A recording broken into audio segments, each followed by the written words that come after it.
Welcome back to another story on Infidelity Tales Lab. Before we begin, tell us, where in the world are you watching from? Now, let's dive into today's story. Chapter 1. The Discovery. The autumn rain hammered against the windows of the abandoned Whitaker house as Jeffrey Armstrong pushed through the rotting front door. The stench hit him first, mold, decay, and something else that made his stomach turn. As the town's premier real estate developer, he'd seen plenty of foreclosed properties, but this one felt different. Wrong. Hello. His voice echoed through the empty rooms. He was here because old Mrs. Whitaker's estate needed to be assessed before demolition, but the neighbors had reported strange noises. Probably vagrants, he'd thought. That's when he heard it, a soft whimpering from upstairs. Jeffrey Armstrong wasn't a man who startled easily.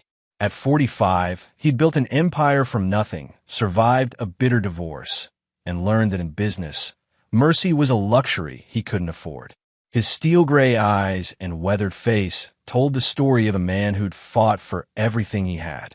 But the sight that greeted him in the upstairs bedroom nearly broke him. Huddled in the corner, wrapped in newspapers and filthy rags, was a small boy. 6 years old, maybe 7. His dark hair was matted. His clothes were torn, and his enormous brown eyes held a terror that no child should ever know. "Mommy left me," the boy whispered, his voice barely audible. "She said she'd come back, but she didn't. It's been so long." Jeffrey's heart, which he'd thought permanently hardened, cracked.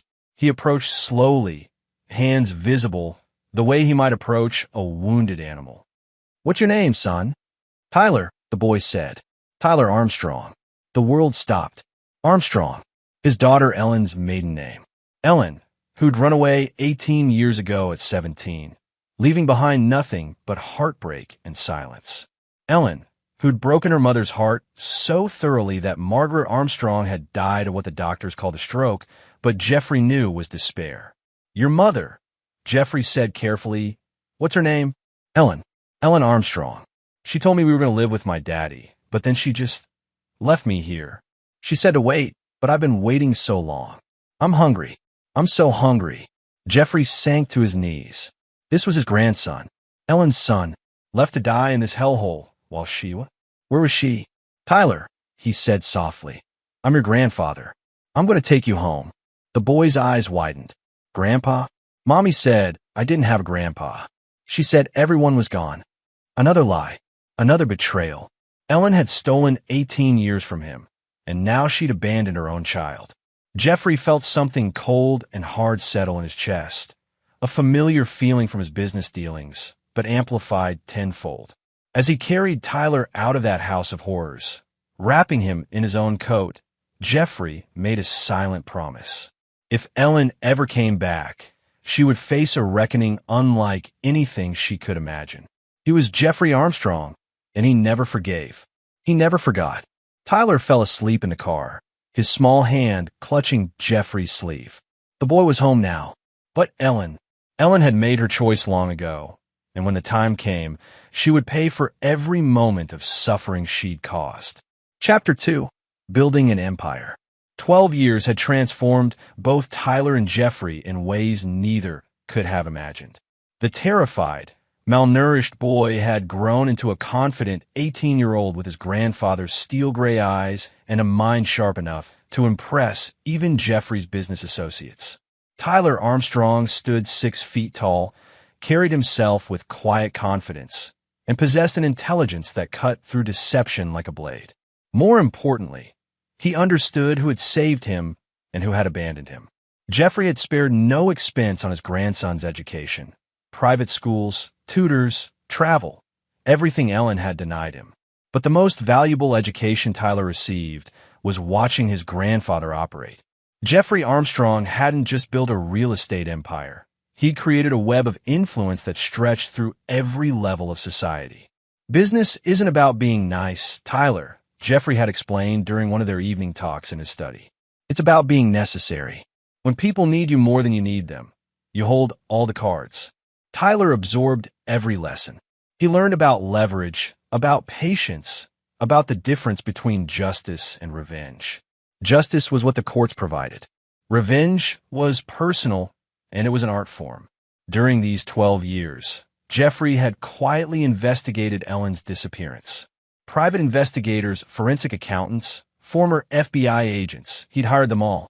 The picture that emerged painted Ellen as a master manipulator who'd been running cons since leaving home.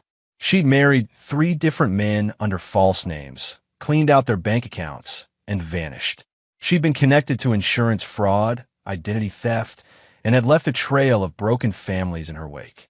Currently, she was living in Miami under the name Ellen Fletcher, married to a wealthy contractor named Dwayne Fletcher. They'd been together for 2 years, the longest she'd stayed anywhere. Jeffrey's sources suggested she was planning something big, probably Fletcher's life insurance policy and business assets. She's gotten comfortable, Tyler had observed, reading the latest report on his 18th birthday. Comfortable people make mistakes. Jeffrey smiled. The boy understood. They'd also learned about Tyler's father, a young man Ellen had seduced and abandoned before Tyler was born. He died in a car accident when Tyler was 3, never knowing he had a son. Another casualty of Ellen's selfishness. Tyler had channeled his anger into purpose. He'd graduated high school at 16, earned a business degree by 18, and was already helping manage parts of his grandfather's empire. More importantly, he'd inherited Jeffrey's gift for reading people and his absolute refusal to forgive betrayal. The investigators say she might come back, Tyler mentioned during dinner at their sprawling estate. The property sat on 50 acres outside town, surrounded by land Jeffrey had acquired over the years. It was his fortress, his kingdom, and now it would be Tyler's inheritance. She will, Jeffrey replied with certainty. When Fletcher's usefulness expires, she'll remember that she has a son. She'll think 18 years is long enough for wounds to heal. She'll expect forgiveness. Tyler's smile was cold, eerily reminiscent of his grandfather's business expression. She'll be disappointed. The house phone rang, the private line that only a handful of people knew. Jeffrey answered, listened for a moment, then hung up. That was security, he said calmly. There's a woman at the gate claiming to be my daughter. She wants to see her son. Tyler felt his blood turn to ice, but his expression never changed. 12 years of preparation had led to this moment. Ellen Armstrong, Ellen Fletcher, had finally come home. What do you want to do? Jeffrey asked, though he already knew the answer. Tyler's smile was sharp as a razor. Let her in, grandfather. It's time for the family reunion. Chapter 3, The Prodigal's Return. Ellen Fletcher, she'd kept Dwayne's name for the legitimacy it provided, stood at the gates of her father's estate with her heart pounding. The property had grown. When she left 18 years ago, it had been impressive. Now it looked like a compound fit for royalty. She'd aged well, 35, and still beautiful, with the kind of practiced charm that had served her so well over the years. Her blonde hair was perfectly styled, her clothes expensive but not flashy. She looked like money, which was exactly the image she'd cultivated. But beneath the polished exterior, Ellen was desperate. The Miami operation had gone sideways. Dwayne was getting suspicious, asking questions about the money she'd been siphoning from his accounts. She needed a quick exit strategy, and Tyler represented her best option. A wealthy grandfather would pay handsomely for his grandson's safe return, and Tyler was old enough now to help her with more sophisticated cons. The gates opened, and Ellen drove her rented BMW up the winding driveway. The house took her breath away. What had been a large home was now a mansion, all clean lines and expensive materials. Her father had clearly done well for himself. Jeffrey Armstrong stood on the front steps, and Ellen felt a chill run down her spine. He looked older, grayer, but there was something in his stance that spoke of barely contained power. This wasn't the heartbroken father she'd left behind. This was someone far more dangerous. Ellen, he said simply as she approached. Hi, Daddy. She tried for the smile that had gotten her out of trouble as a teenager, but it felt forced. You look good. The house is incredible. You left your son to die. The words hit her like a physical blow. No preamble, no small talk, just the truth laid bare. Ellen's mind raced, calculating her response. I was young, Daddy. I made mistakes, but I'm here now. I want to make things right with Tyler. Tyler, Jeffrey called without raising his voice. The young man who emerged from the house bore little resemblance to the terrified child Ellen had abandoned. Tyler Armstrong was tall, confident, and handsome, with expensive clothes and an air of quiet authority. But it was his eyes that made Ellen's blood run cold. They were his grandfather's eyes, sharp and utterly unforgiving. "Hello, Mother," Tyler said, his voice perfectly polite and completely empty of warmth. Ellen struggled to maintain her composure. This wasn't how she'd imagined this reunion. She'd expected tears, questions, maybe anger she could work with. Instead, she faced two men who looked at her like she was something that might scrape off their shoes. "Tyler, baby, you've grown so much. I know I made mistakes, but I was just a child myself when I left. I'm here now. I want to be part of your life. I'm here for my son." The words burst out of her with practiced emotion. "I've spent 18 years getting my life together, becoming someone worthy of being his mother. I know I hurt you both, but I'm different now. I can give Tyler opportunities, travel, experiences." Tyler's laugh was soft and terrifying. Opportunities? Like the opportunity to starve in an abandoned house. Or perhaps the opportunity to learn how to con innocent people out of their life savings. Ellen's facade cracked. They knew. Somehow, they knew everything. "What do you want to do?" Jeffrey asked Tyler, and Ellen realized with growing horror that the question wasn't about forgiveness or reconciliation. It was about her fate. Tyler's smile was cold and sharp, a perfect mirror of his grandfather's most ruthless expression. The expression of a man who'd learned that mercy was weakness and forgiveness was a luxury he couldn't afford. "I want her to understand exactly what she threw away," Tyler said quietly. "I want her to know the price of betrayal, and then I want her to pay it." Ellen Fletcher, who'd spent 18 years running from her past, realized that she'd finally run out of places to hide. The little boy she'd abandoned had grown into something far more dangerous than she'd ever imagined, and his grandfather had taught him well. The wolves had her scent, and there was nowhere left to run.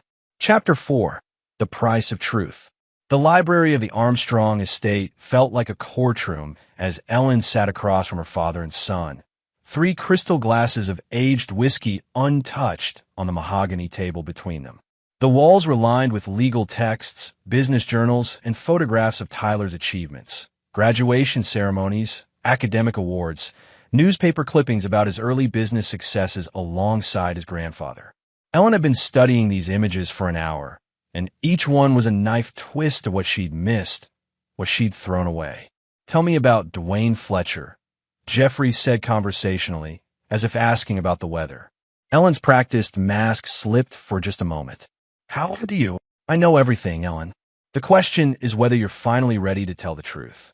Tyler opened a thick folder and began laying out photographs like tarot cards revealing a grim future.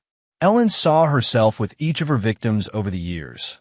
Michael Santos, the young teacher she'd married and bankrupted in Phoenix. Robert Hayes, the widower in Denver whose grief she'd exploited. David Kim, the tech entrepreneur in Seattle whose identity she'd stolen. 18 years, Tyler said softly. 18 years of destroying lives while your son learned to eat garbage and sleep in the cold. Ellen's composure crumbled. "You don't understand. I was 17 when I left. I was scared alone. You were a predator," Jeffrey corrected.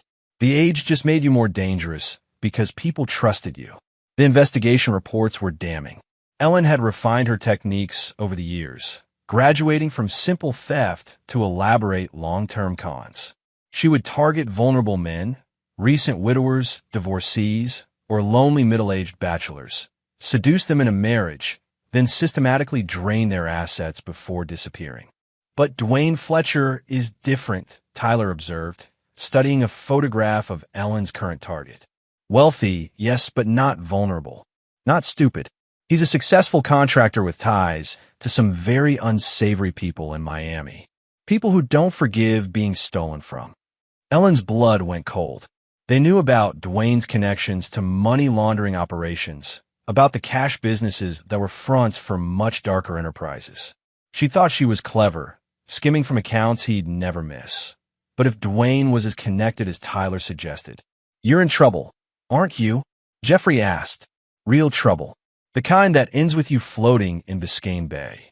I need help, Ellen whispered, finally dropping all pretense. Dwayne's getting suspicious. He's been asking questions, and yesterday, I overheard him on the phone with someone who scared him. If he finds out what I've taken. How much? Tyler asked. 2 million, maybe more. I wasn't trying to hurt him. I just needed security, a nest egg. For what? Another disappearing act? Another victim? Tyler's voice was sharp as broken glass. Ellen looked at her son, really looked at him, for the first time since arriving. This young man radiated the same controlled menace as his grandfather. But there was something else, something colder. Tyler Armstrong had been forged in abandonment and hardened by betrayal. He was everything she'd feared Jeffrey might become, but worse because he'd learned not to expect anything from the world except disappointment. I want to make amends, Ellen said desperately. I know I can't undo the past, but I can help you now. I have information about Dwayne's business, about his partners. I can. You can stop talking, Tyler interrupted, because here's what's going to happen. You're going to go back to Miami. You're going to return every penny you stole from Dwayne Fletcher. And then you're going to tell him exactly who you are and what you've done. Ellen's face went white. He'll kill me. Maybe, Tyler agreed with chilling indifference. But that's the price of your choices. You spent 18 years running from consequences. No more. Tyler, please. I'm your mother. No. The word came out like a gunshot. A mother doesn't abandon her child to starve. A mother doesn't steal and lie and destroy lives. You're nothing to me but a reminder of what I survived. Jeffrey watched this exchange with grim satisfaction. Tyler had learned the most important lesson of all, that some betrayals were unforgivable, that some people were simply too dangerous to trust. There's another option, Jeffrey said quietly, a way to ensure justice without. He let the sentence hang. Ellen grasped at this lifeline. Anything. I'll do anything. Tyler and Jeffrey exchanged a look that spoke of years of understanding, of shared purpose. They'd planned for this moment, prepared for every possible scenario. You're going to help us destroy Dwayne Fletcher, Tyler said, completely and utterly. And in return, we'll make sure you survive long enough to serve a very long prison sentence for your crimes. Ellen realized with mounting horror that she'd walked into a trap 18 years in the making. Her father and son weren't offering her redemption. They were offering her the chance to be useful one last time before facing the consequences of every choice she'd ever made. The little boy she'd abandoned had grown into her judge, jury, and executioner. Chapter 5. The Setup. The war room in Jeffrey Armstrong's estate would have impressed generals and CEOs alike. Multiple computer screens displayed financial records, surveillance photos, and architectural blueprints. Tyler moved between them with the precision of a conductor orchestrating a symphony of destruction. Ellen sat in the corner, no longer a player but a pawn, watching her son and father plan with the cold efficiency of military strategists. 3 days had passed since her arrival, and she'd learned that underestimating the Armstrong men was a fatal mistake. Dwayne Fletcher owns Fletcher Construction, which is contracts for half the commercial development in Miami-Dade County, Tyler explained, pointing to a complex web of business relationships on the largest screen. But the real money comes from laundering cash for the Costello family. Construction is perfect for it. You can inflate material costs, create phantom employees, bill for work that was never done. Jeffrey studied the financial flows with the eye of someone who'd built his own empire through legitimate means. He's smart. Multiple shell companies, offshore accounts, partnerships that obscure ownership. This is an amateur hour. No, Tyler agreed, which is why a direct assault won't work. We need to be surgical. Ellen watched in fascination and growing dread as her son revealed abilities she'd never imagined. Tyler had spent his formative years not just learning business from his grandfather, but absorbing lessons in strategy, psychology, and what he called applied justice. The key is Marcus Costello, Jr., Tyler continued, indicating a photograph of a young man in his 30s with expensive clothes and dead eyes. Dwayne's primary contact with the family. Marcus is impulsive, violent, and desperate to prove himself to his father. He's also skimming from his own operations. Jeffrey smiled coldly. And you know this how? Because I've been in Miami for the past 6 months, building relationships and gathering intelligence. Ellen's return isn't a coincidence. I've been waiting for her to lead me to Dwayne. Ellen felt the world tilt. You knew I was coming? I've known where you were for 2 years, Tyler replied without looking at her. I've been patient because I needed the full picture. Dwayne Fletcher isn't just a criminal. He's a monster who's destroyed dozens of families through his operations. Taking him down serves justice on multiple levels. The plan Tyler outlined was breathtaking in its complexity and ruthlessness. Ellen would return to Miami and play her role perfectly. The loving wife who discovered her husband's criminal activities and wanted to help the FBI bring him down. Of course, she wouldn't actually be working with the FBI. You're going to gather evidence of Dwayne's operations, Tyler explained. Bank records, client lists, details about money transfers. Everything. But I told you, he's getting suspicious. Which is why you're going to give him a perfect distraction, Jeffrey interjected. You're going to tell him about your son. About how you're being blackmailed by someone who knows about your past. Ellen's eyes widened. He'll want to kill Tyler. Let him try, Tyler said with chilling confidence. I'll be the mysterious blackmailer demanding $2 million for my silence about Ellen Fletcher's real identity. Dwayne will focus on eliminating the threat while Ellen gathers the evidence we need. The beauty of the plan was its psychological precision. Dwayne would see Ellen as a victim, sympathize with her predicament, and trust her completely while plotting Tyler's death. Meanwhile, Ellen would have access to everything they needed to destroy both Dwayne and Marcus Costello Jr. What happens to me after? Ellen asked quietly. Tyler's smile was sharp as winter. You'll testify against Dwayne and the Costello organization. Full cooperation with federal authorities. In exchange, you'll serve a reduced sentence, probably 15 years instead of life. And if I refuse, then you can explain to Dwayne Fletcher how you've stolen $2 million from him while simultaneously betraying his location and operations to federal authorities, Jeffrey said pleasantly. I'm sure that conversation will go well. Ellen realized she had no choice. She'd forfeited the right to choose when she'd abandoned her son 18 years ago. This was justice, Tyler's justice, and it was as implacable as winter. There's one more thing, Tyler said, pulling up a final photograph. It showed Ellen entering a hotel with a man who wasn't Dwayne Fletcher. Dr. James Morrison, plastic surgeon, married, father of 3. You've been having an affair with him for 6 months while planning to rob his practice's accounts. Ellen's blood turned to ice. She'd been so careful. We're going to save Dr. Morrison from your scheme, Tyler continued. Consider it a public service. But it also means you understand exactly how thoroughly we've been watching you. Every move, every victim, every lie, we know it all.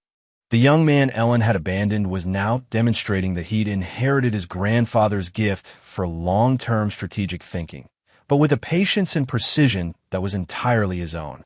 Tyler Armstrong had spent 12 years becoming the perfect weapon against people like his mother. 1 week, Tyler said. You have 1 week to gather everything we need. After that, Dwayne Fletcher and the Costello organization face the consequences of their choices, and you face yours.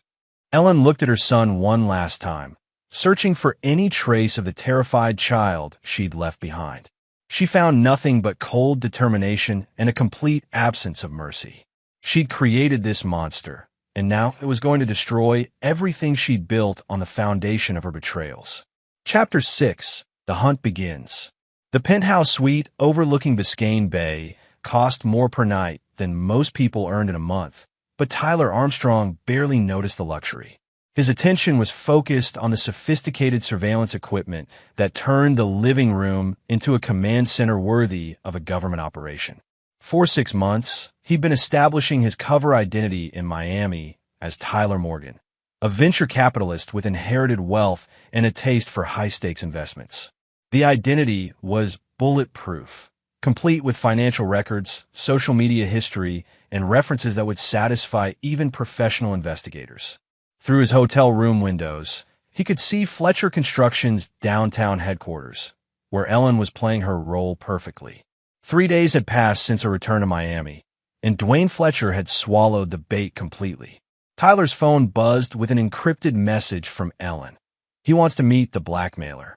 Tomorrow, 2 p.m., Warehouse District. He's bringing Marcus and 2 others. Tyler smiled coldly. Dwayne Fletcher thought he was being clever, luring a blackmailer into the open for elimination. What he didn't know was that Tyler had chosen the meeting location months ago, a warehouse owned by a shell company connected to Marcus Costello Jr.'s skimming operation. The beauty of Tyler's plan lay in its psychological precision. He wasn't just destroying his targets. He was making them destroy each other. At precisely 2 p.m. the next day, Tyler arrived at the warehouse driving a rented Mercedes, dressed in expensive clothes that screamed easy target. He learned from his grandfather that sometimes the best disguise was looking exactly like what your enemies expected. Dwayne Fletcher was waiting with 3 men: Marcus Costello Jr., whose reputation for violence was well-earned; Vincent "Vinny" Torres, a professional killer with dead eyes; and a 4th man Tyler didn't recognize, but whose military bearing screamed professional muscle. "You must be the businessman with the interesting proposition," Dwayne said, his voice carrying the false friendliness of a predator sizing up prey. Tyler smiled pleasantly. "Tyler Morgan. And you must be the man married to Ellen Fletcher. Or should I say, Ellen Armstrong?" The reaction was immediate. Marcus stepped forward, hand moving toward his jacket, while Dwayne's face went granite hard. "Interesting," Tyler continued conversationally, "because Ellen Armstrong is wanted for federal crimes in 4 states. Identity theft, wire fraud, money laundering. The FBI has a very substantial file on her activities over the past 18 years. "You're lying," Dwayne said, but Tyler could see the doubt creeping in. "Am I? Check her fingerprints against the federal database. Check her DNA against evidence from crime scenes in Phoenix, Denver, and Seattle. Or better yet, ask her about the $2 million she's been skimming from your accounts over the past year." The warehouse went dead silent. Marcus and Vinny exchanged glances while the 4th man's hand drifted toward his weapon. "You see," Tyler said, pulling out a tablet and showing them bank records, "Ellen's been very busy. She's stolen from you. She's compromised your operations. And now she's trying to use me to blackmail you for even more money. The woman you married is a professional con artist who's been playing you from day one." Dwayne's face had gone pale. Tyler could see him connecting dots. Ellen's reluctance to discuss her past, her uncanny knowledge of financial systems, her ability to charm anyone into trusting her. "But here's the interesting part," Tyler continued. "I'm not actually here to blackmail you. I'm here to offer you a partnership." Marcus laughed harshly. "You got balls, I'll give you that. But you just signed your death warrant." "Did I?" Tyler's smile was sharp as winter. "Because according to my information, Marcus, you've been stealing from your own family operations. Shell companies, inflated contracts, phantom employees. Sound familiar?" The tablet screen changed, showing financial records that made Marcus's face go white. Tyler had spent months documenting the young Costello's embezzlement, gathering evidence that would satisfy both federal prosecutors and family enforcers. "So here's my proposition," Tyler said calmly. "We eliminate our mutual problems. Ellen Armstrong disappears permanently, taking her federal heat with her. Marcus Costello Jr. faces the consequences of stealing from family operations. And Dwayne Fletcher gets to keep his business empire while partnering with someone who actually understands discretion." Dwayne was no fool. He could see the trap closing around him, but he could also see the opportunity. "What do you want?"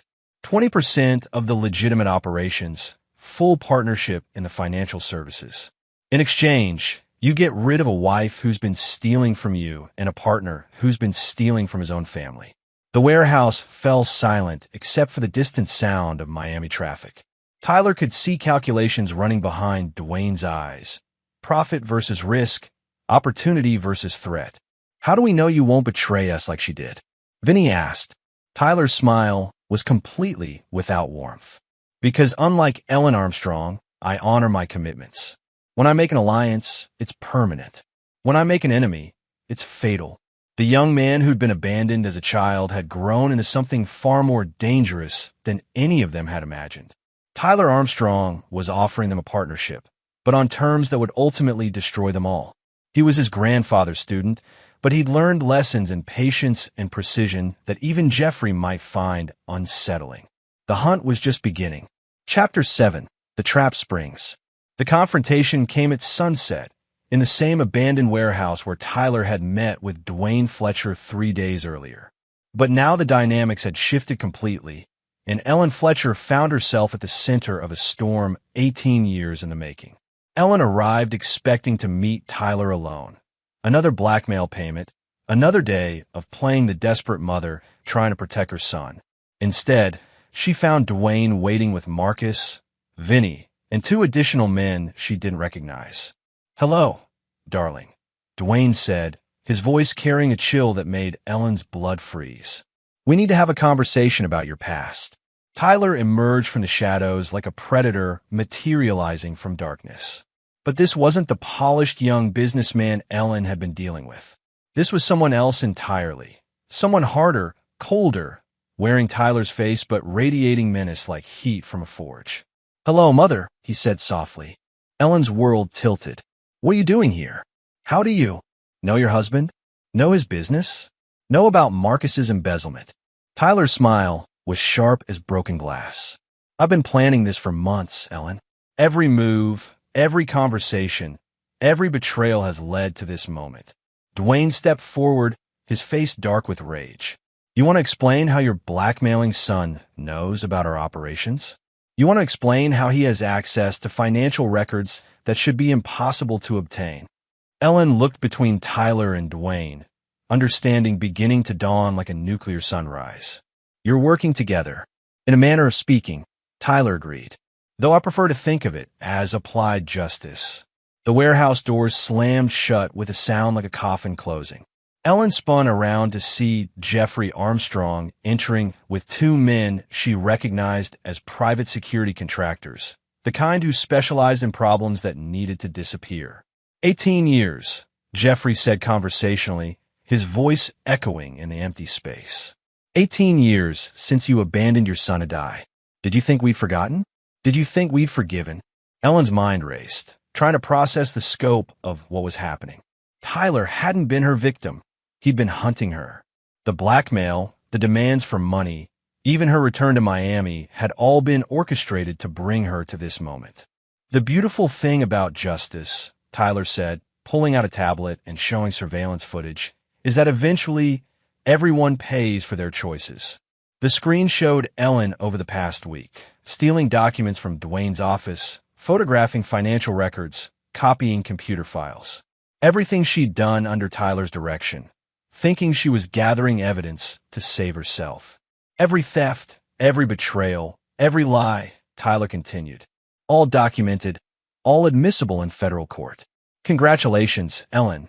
You just provided evidence that will destroy both your husband's organization and Marcus's embezzlement scheme."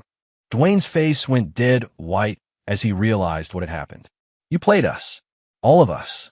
"I did," Tyler agreed pleasantly. "Because that's what you do to predators.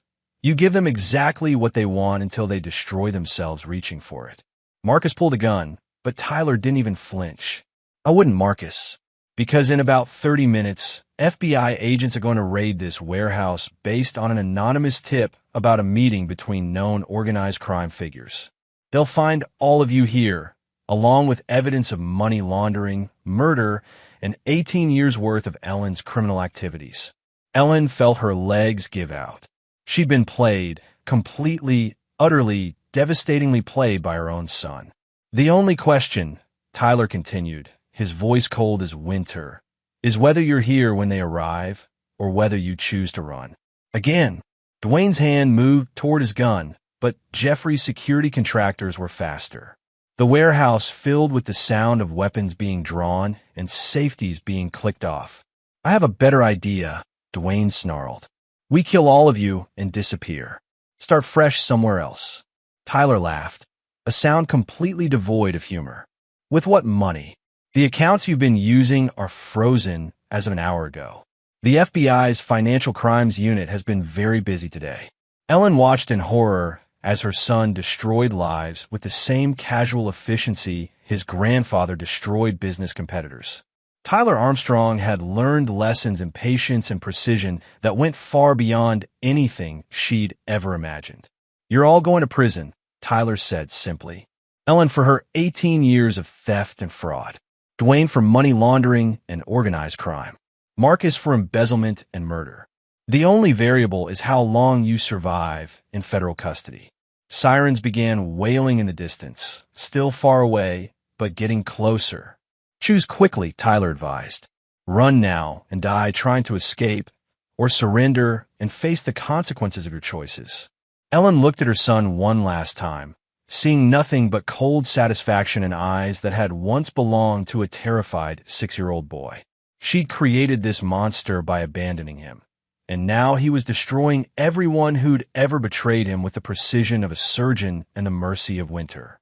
The sirens were getting closer, and Ellen Armstrong, finally understood that there was no escape from the choices she'd made 18 years ago.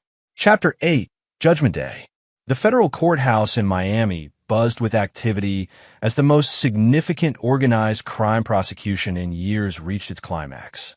Ellen Armstrong, she'd finally reverted to her real name, sat in the defendant's chair wearing an orange jumpsuit, her blonde hair now showing gray roots, and her face bearing the weight of 18 months in federal custody.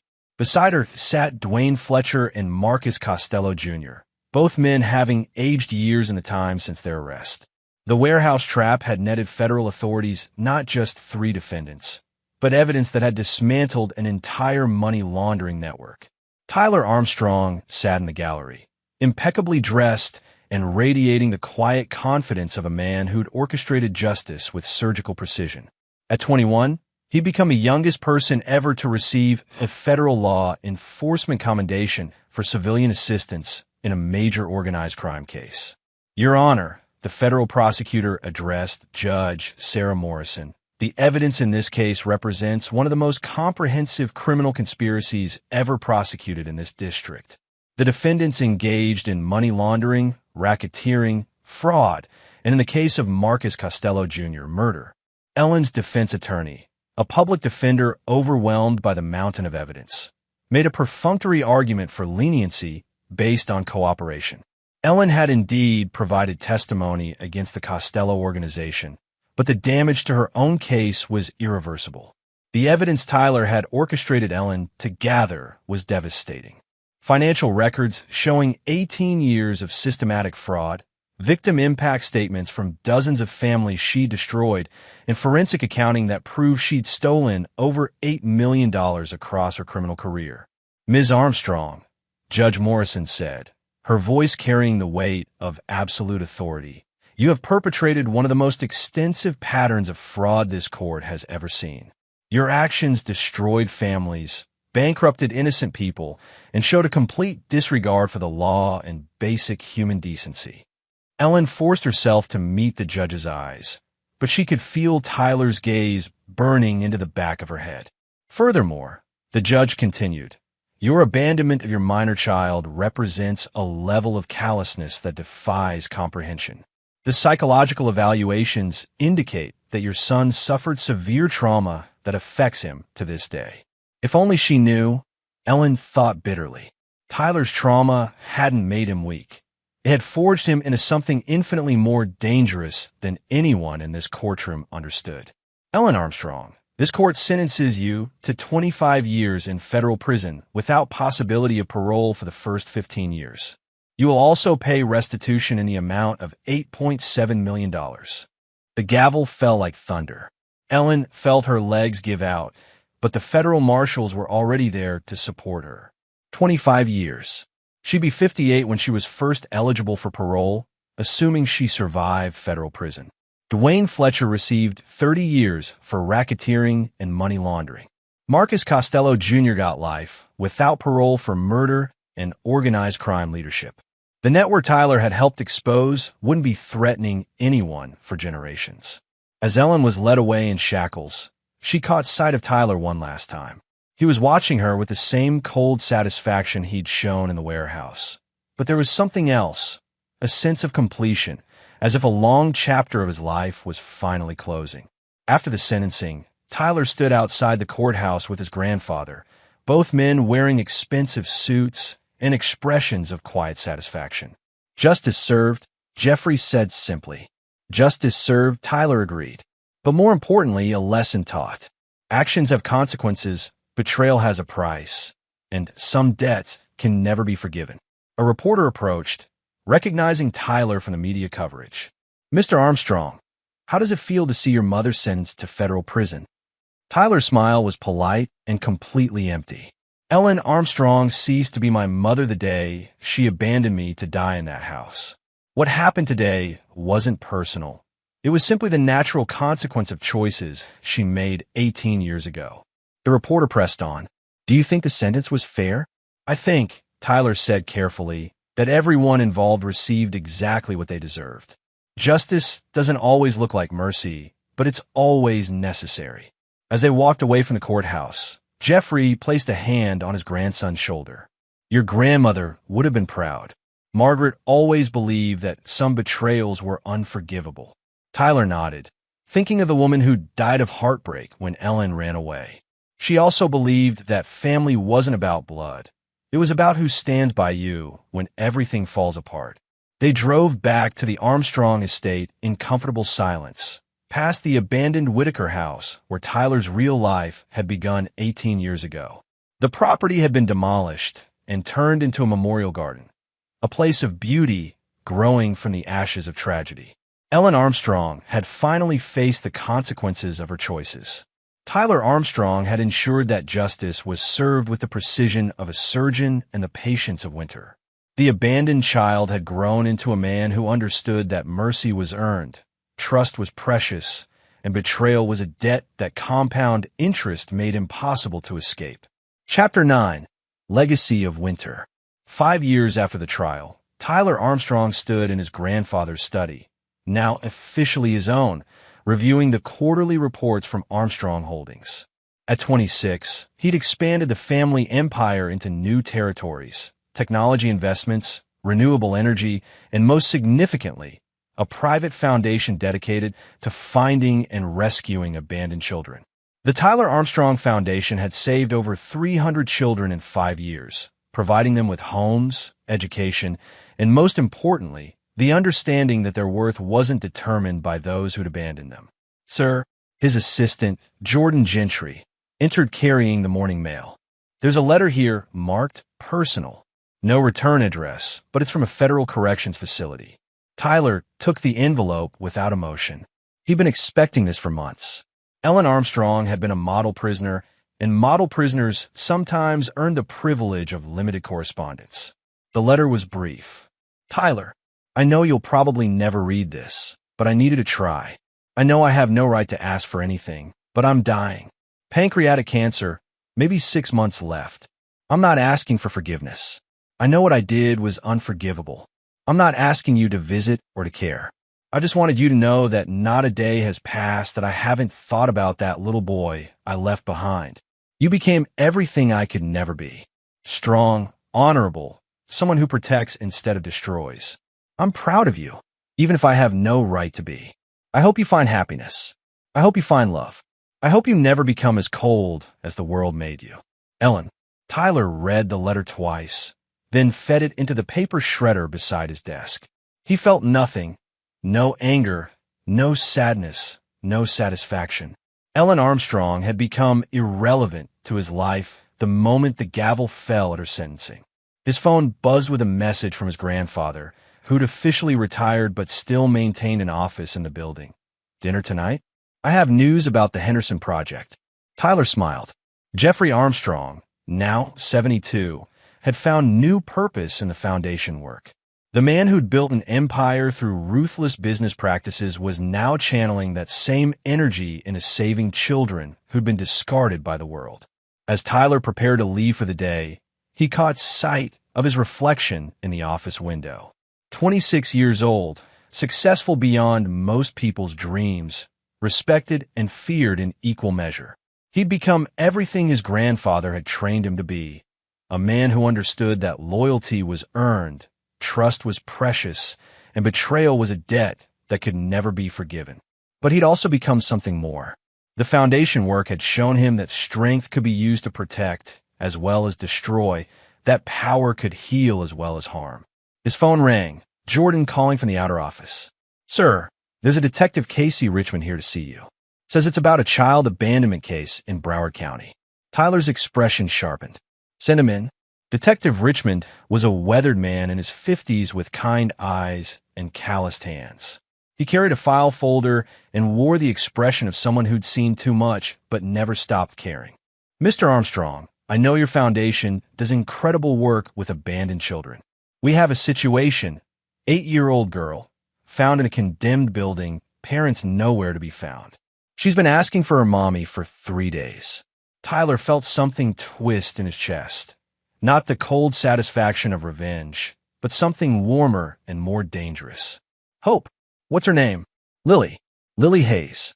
We think she's been alone for at least a week, maybe longer. Tyler was already reaching for his coat. I'll follow you to the hospital. As they drove through Miami traffic, Tyler thought about cycles.